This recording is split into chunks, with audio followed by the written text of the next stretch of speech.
Shalom. Konon Tuhan berniat untuk menjelma ke dunia.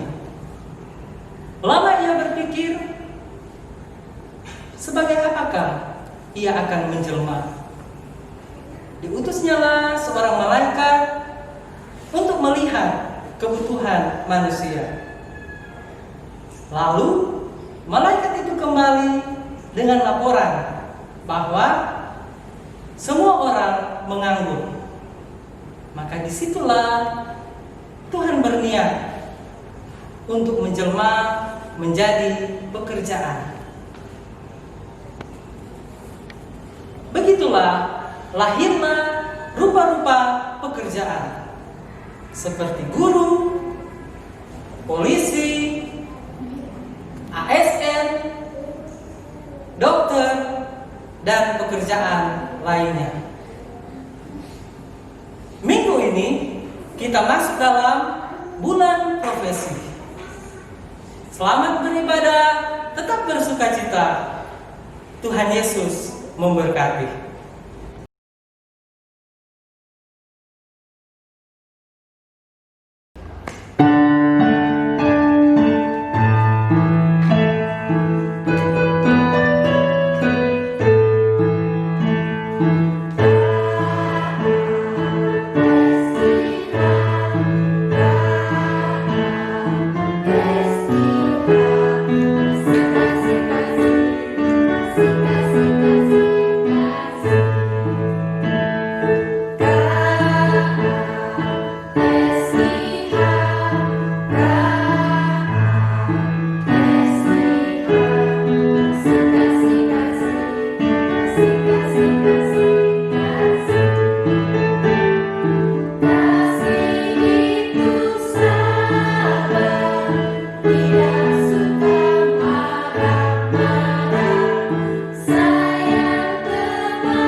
Nah, baik adik-adik, saat ini kita akan memulai ibadah online kita pada pagi hari ini dengan tema ibadah profesi pendidikan. Nah, untuk itu sebelum kita memulai ibadah kita, mari kita berdoa. Semuanya adik-adik duduk manis, lipat tangan, lalu tutup mata, kita berdoa. 2, 3. Bapa yang ada dalam kerajaan surga, pada pagi yang indah ini kami datang mengucap syukur dan berterima kasih karena kasih setiamu tidak pernah habis-habis di dalam hidup kami. Engkau yang selalu setia di dalam ketidaksetiaan kami. Terima kasih Tuhan Yesus untuk hari yang begitu indah saat ini. Kami bisa mengikuti ibadah pada pagi hari ini. Ibadah sekolah minggu kami lewat online ini. Saat ini ya Tuhan Yesus memberkati kami semua. Mulai dari kakak-kakak pengajar kami, adik-adik, teman-teman semua yang bertugas pada pagi hari ini, mulai dari pembawa firman, pembawa doa, puji-pujian, bahkan pemain musik. Tuhan Yesus memberkati kami semua. Biarlah semua talenta kami berikan untuk kemuliaan bagi namamu. Saat ini Tuhan Yesus, mari memberkati ibadah kami juga, mulai dari awal, pertengahan, hingga akhirnya. Biarlah ibadah kami boleh jadi seturut dengan kehendak-Mu. Terima kasih Tuhan Yesus, ampuni salah dan dosa kami. Hanya di dalam nama Tuhan Yesus kita berdoa. Amin.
Setelah kita sama-sama memuji Tuhan, sekarang tiba saatnya kita akan membaca firman Tuhan dan mendengarkan cerita tentang firman Tuhan. Tetapi sebelumnya kita memohon penyertaan Tuhan dalam membaca firman Tuhan ini. Kita berdoa. Bapa kami yang di surga, terima kasih Tuhan Yesus atas penyertaan-Mu kepada kami sepanjang ibadah kami dari awal sampai dengan saat ini. Sekarang tiba saatnya kami akan membaca firman-Mu, kami akan mendengarkan cerita tentang firman-Mu. Kami mohon berkat dan penyertaan-Mu kepada kami semua anak-anak-Mu ya Bapa, agar kami dapat mendengarkan dengan baik, memahami dan tuntun kami dengan Roh-Mu yang kudus, agar kami dapat melaksanakannya di setiap langkah hidup kami. Jauhkan segala penggoda pencobaan yang ingin mengalihkan pikiran kami ke tempat lain. Ampuni dosa dan salah kami Bapa, dalam nama anak-Mu Yesus Kristus Kristus, firman yang hidup itu kami berdoa. Amin. Jadi pembacaan Alkitab kita saat ini terambil dari Kitab Amsal pasal 1 ayat 1 sampai dengan ayat yang ke-7. Kitab Amsal pasal 1 ayat 1 sampai dengan ayat yang ke-7. Dengan judul Tujuan Amsal ini. Amsal-amsal Salomo bin Daud, Raja Israel, untuk mengetahui hikmat dan didikan, untuk mengerti kata-kata yang bermakna, untuk menerima didikan yang menjadikan pandai, serta kebenaran, keadilan dan kejujuran, untuk memberikan kecerdasan kepada orang yang tak berpengalaman, dan pengetahuan serta kebijaksanaan kepada orang muda. Baiklah orang bijak mendengar dan menambah ilmu, dan baiklah orang yang berpengertian memperoleh bahan pertimbangan untuk mengerti amsal dan ibarat, perkataan dan teka-teki orang bijak. Takut akan Tuhan adalah permulaan pengetahuan, tetapi orang bodoh menghina hikmat dan didikan. Demikian firman Tuhan. Shalom anak-anak, apa kabar? Baik ya. Hari ini kita memasuki bulan profesi, dan pada minggu pertama ini profesinya adalah guru. Saya sebagai guru akan membawakan tema iman dan ilmu. Anak-anak tahu tidak apa itu iman? Dalam Ibrani 11 pasal 1 mengatakan bahwa iman adalah dasar dari segala sesuatu yang kita harapkan dan bukti dari segala sesuatu yang tidak kita lihat. Iman dan ilmu pengetahuan merupakan dua hal yang sering dipertentangkan, di mana ilmu pengetahuan menggunakan logika atau nalar, sedangkan iman tidak. Iman hanya membutuhkan rasa percaya. Jadi iman itu dia tidak menggunakan nalar. Dampaknya adalah dalam ilmu pengetahuan tidak membutuhkan iman, dan sebaliknya juga iman tidak membutuhkan ilmu pengetahuan atau nalar. Terkadang iman dan ilmu saling menyingkirkan. Apakah iman dan ilmu pengetahuan benar-benar bertentangan? Dalam kitab Amsal ini mengajak setiap kita orang beriman untuk memiliki ilmu pengetahuan yang didasarkan pada konsep hikmat. Apa itu hikmat? Hikmat itu adalah kebijaksanaan atau kepandaian. Nah, keilmuan itu dipelajari dengan tujuan untuk menjadikan hidup manusia menjadi lebih baik. Begitupun iman kepada Tuhan membuat manusia hidup lebih baik. Jadi kedua-duanya bertujuan yang sama sebenarnya. Jadi antara iman dan ilmu pengetahuan tidak bisa kita pisahkan. Itu berdasarkan kitab Amsal. Atas dasar itu, iman kepada Tuhan mencoba mencari jawaban terhadap fenomena atau kejadian di alam semesta. Melalui ilmu pengetahuan, manusia mencari tahu apa yang terjadi di alam semesta ini. Contoh, anak-anak tahu bahwa benda yang kita lemparkan ke atas itu pasti akan selalu jatuh ke bawah. Kenapa? Karena benda-benda tersebut dipengaruhi oleh gaya gravitasi bumi. Contoh lain, terjadinya siang dan malam. Itu karena bumi berputar pada porosnya. Jadi siang dan malam itu dipengaruhi oleh perputaran bumi pada porosnya atau berputar pada dirinya sendiri. Jadi itu beberapa contoh ilmu pengetahuan yang kita pertanyakan, ya, dan kita mencari tahu jawaban yang sebenarnya, dan semua itu kita butuhkan lewat sekolah.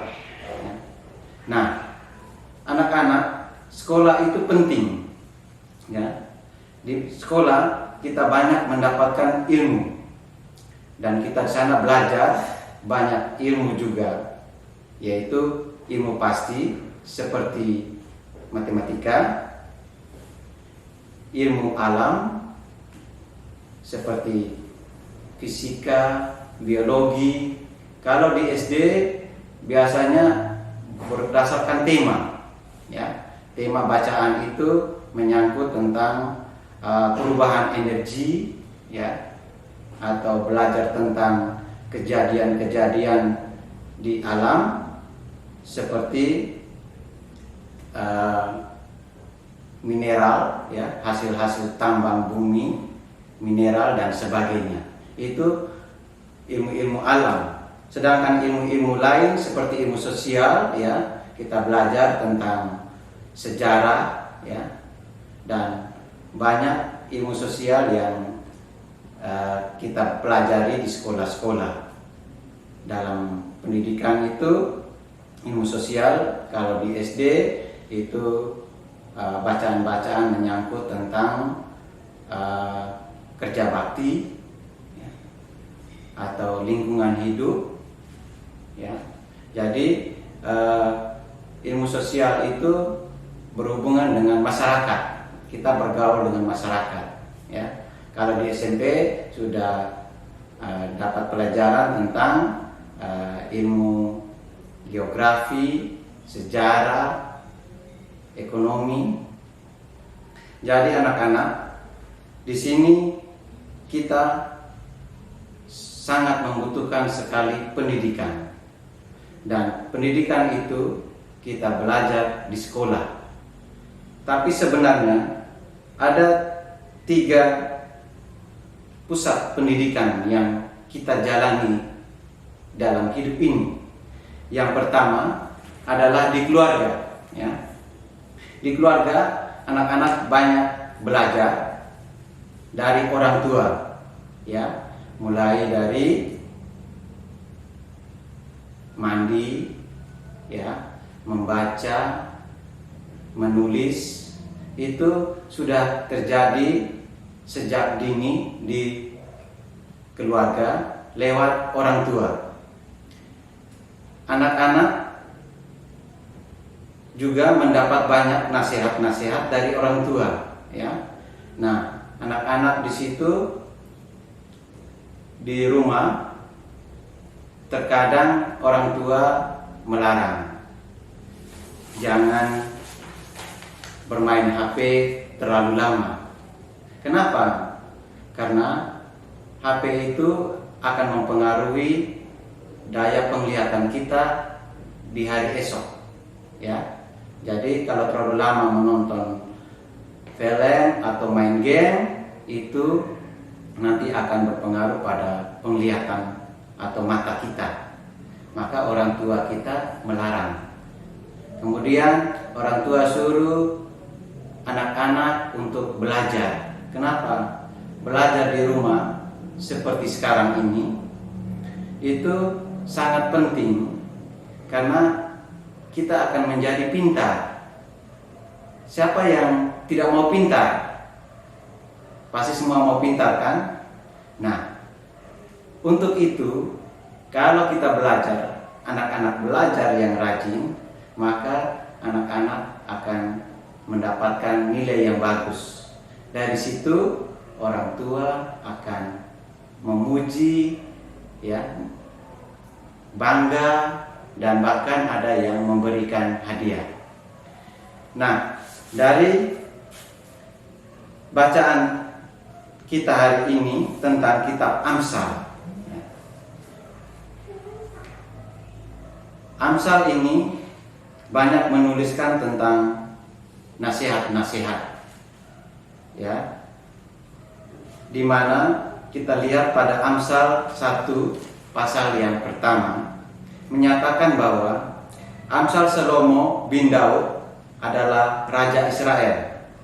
Maksudnya apa? Maksudnya Amsal-amsal ini dibuat oleh seorang Raja Israel, ya, keturunan Raja Daud, yaitu Raja Salomo. Dalam kata-kata Amsal dalam kitab ini menunjukkan pada bentuk sastra hikmat, ya. Ayat-ayat ini juga menjelaskan tentang ayat-ayat yang selanjutnya. Jadi ayat pertama ini sangat penting bagi ayat-ayat yang selanjutnya, seperti pada ayat yang kedua dan seterusnya. Nah, ayat-ayat berikut terdapat tujuan-tujuan kenapa kita mempelajari Amsal Salomo ini, ya, ada tujuan. Nah, itu kita baca pada ayat yang kedua. A, itu untuk mengetahui hikmat dan didikan. Ayat yang kedua B, untuk mengerti kata-kata yang bermakna. Ayat yang 3, untuk menerima didikan dan menjadikan pandai, serta kebenaran dan kejujuran, ya. Ayat keempat A, untuk memberikan kecerdasan kepada orang-orang yang berpengalaman. Dan ayat yang keempat B adalah untuk memberikan pengetahuan serta kebijaksanaan kepada orang-orang muda.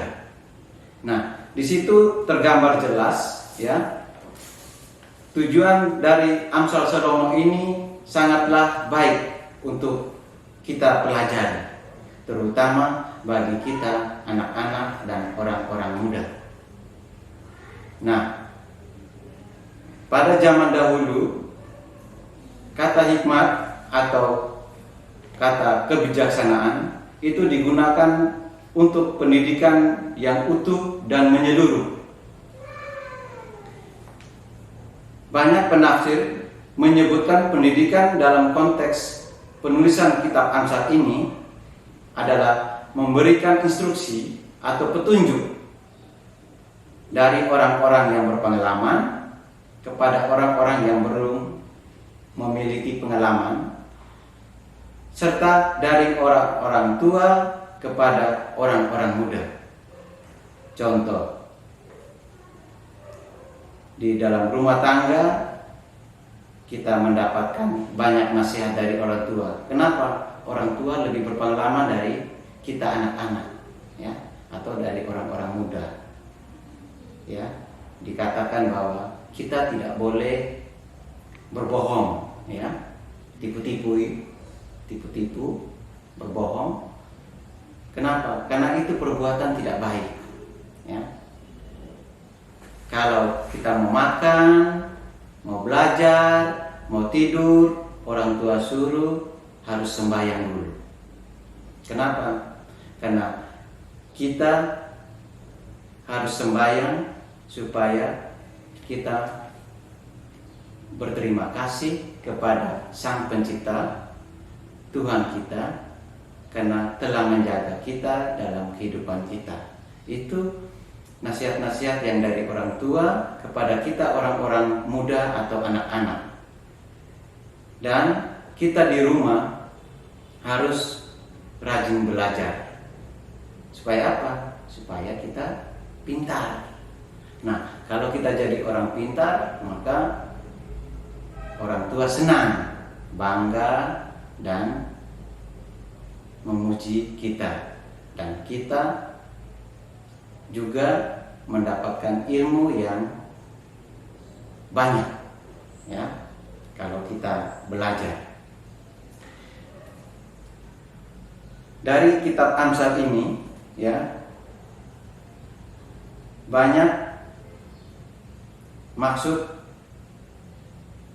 pendidikan yang kita peroleh, ya.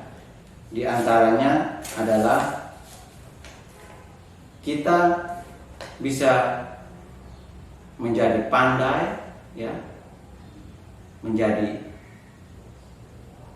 cerdas, ya, tetapi kita juga harus membutuhkan kebijaksanaan, ya. Orang bijak itu orang yang tahu mana yang benar dan mana yang salah, ya. Jadi dia tidak sembarang-sembarang, dia sangat bijak sekali, dia adil, ya, dan dia juga jujur. Nah, dari bacaan kita ini, ayat yang sangat penting bagi kita mempelajari ilmu pengetahuan itu adalah kita harus takut akan Tuhan. Kenapa? Karena itu adalah permulaan dari kita untuk memperoleh ilmu pengetahuan. Itu kita bisa baca pada Amsal pasal 7a, ya, menyatakan takut akan Tuhan adalah permulaan pengetahuan. Nah, disinilah, ya, penulis Amsal memiliki penghayatan bagaimana langkah pertama untuk memperoleh hikmat atau kepandaian atau kebijaksanaan, yaitu takut akan Tuhan.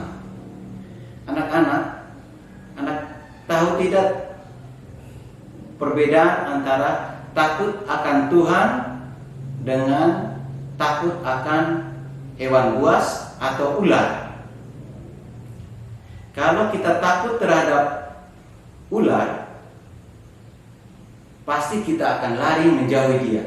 Kenapa? Karena kita takut digigit oleh ular dan bisa kita mati karena racunnya. Tapi kalau kita takut terhadap Tuhan, itu berbeda dengan takut terhadap ular. Kita tidak lari menjauhi Tuhan, tapi kita lari mendekati Tuhan.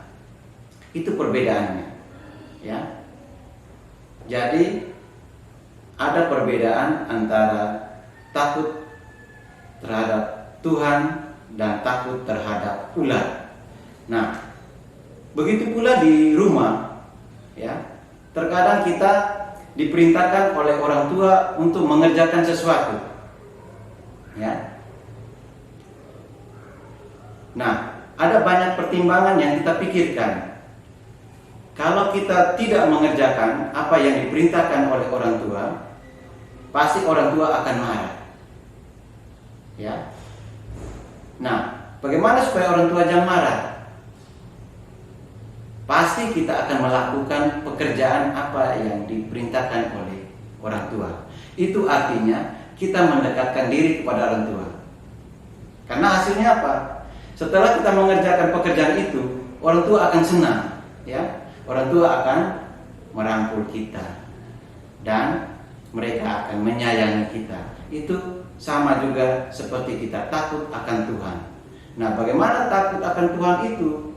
Ya, kita juga harus melakukan apa yang diperintahkan oleh Tuhan, ya, dan menjauhi semua larangannya.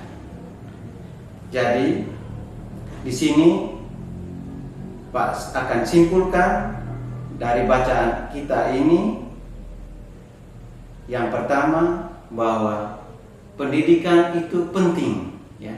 Kita harus belajar terus-menerus, ya. Itu orang yang berhikmat. Dia tidak pernah bosan-bosan belajar untuk menjadi pandai atau pintar, ya. Yang berikut adalah untuk mendapatkan ilmu supaya kita bisa menjadi pintar, kita harus takut akan Tuhan. Jadi dua hal itu tidak boleh kita pisahkan antara satu dengan yang lain, karena kedua-duanya itu sangatlah penting. Jadi anak-anak, tolong jangan lupa belajar, karena belajar itu sangatlah penting bagi masa depan kita. Amin. Salam.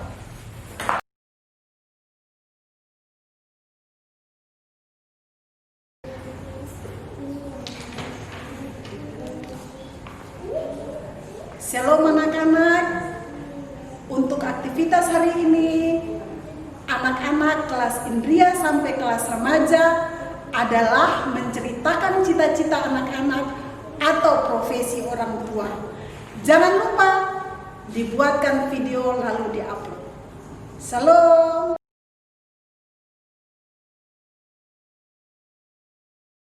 Anak-anak, tiba saatnya kita akan memberikan persembahan kita.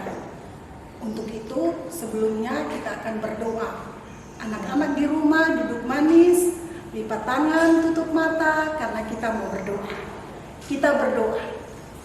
Tuhan Yesus yang baik, kami bersyukur atas lawatan, puji-pujian, dan juga firman-Mu hari ini. Tiba saatnya kami anak-anak-Mu akan memberikan persembahan kami. Tuhan memberkati persembahan kami, supaya dapat kami pakai untuk pekerjaan pelayanan Tuhan di tempat ini. Terima kasih Bapa, ini doa dan sembahyang kami. Dalam nama Yesus kami sudah berdoa kepada Bapa di sorga.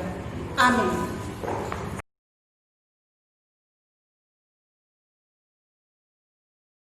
Terima kasih.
Shalom,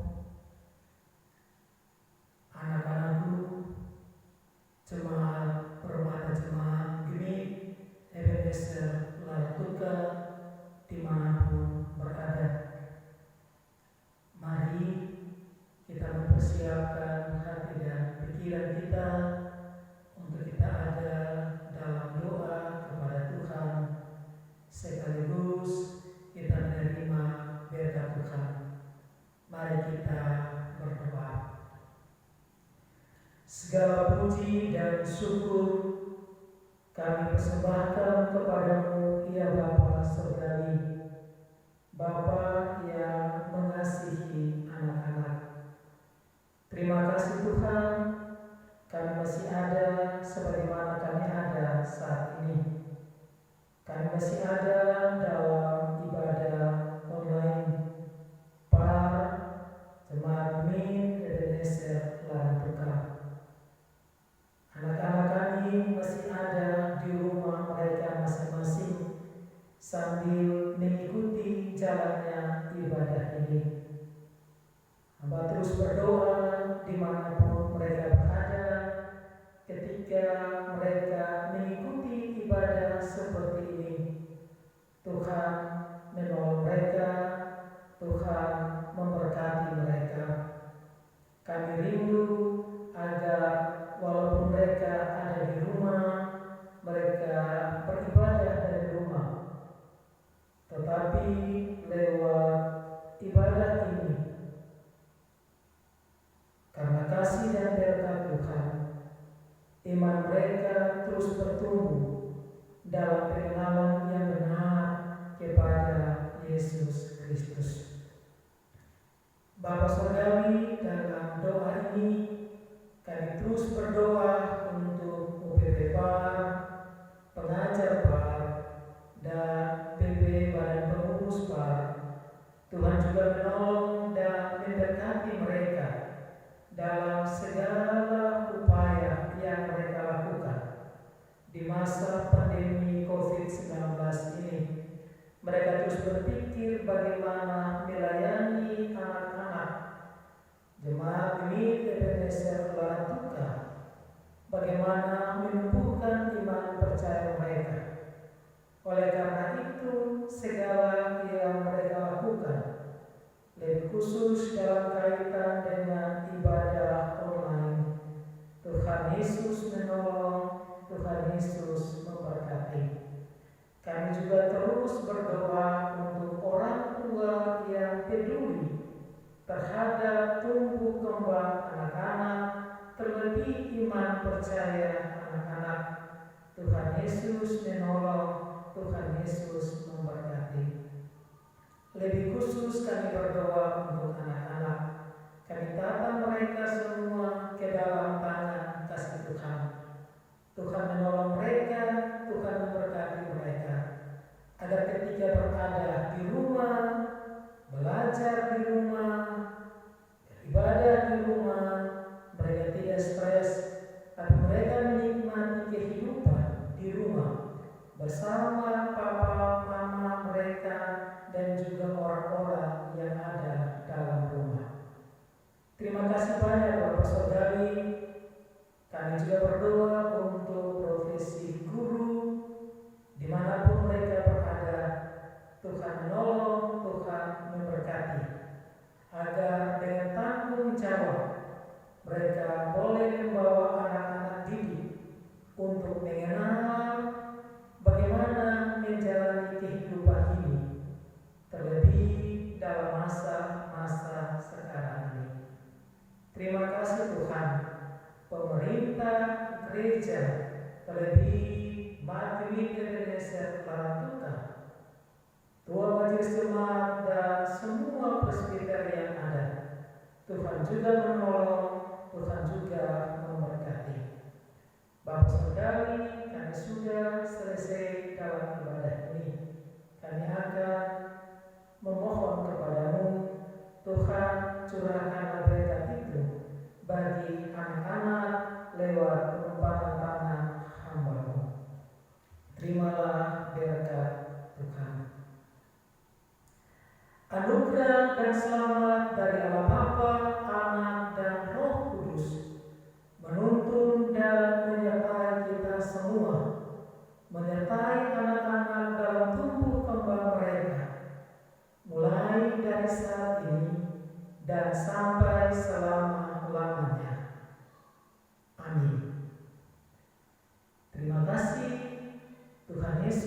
memberkati kita semua.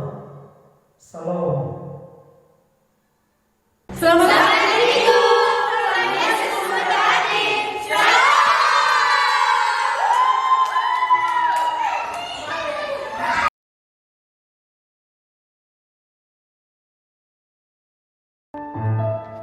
Nah, begitu dengar musik langsung senyum. Goyang ya. Oke. Baik. Yang penting Ina aman tadi.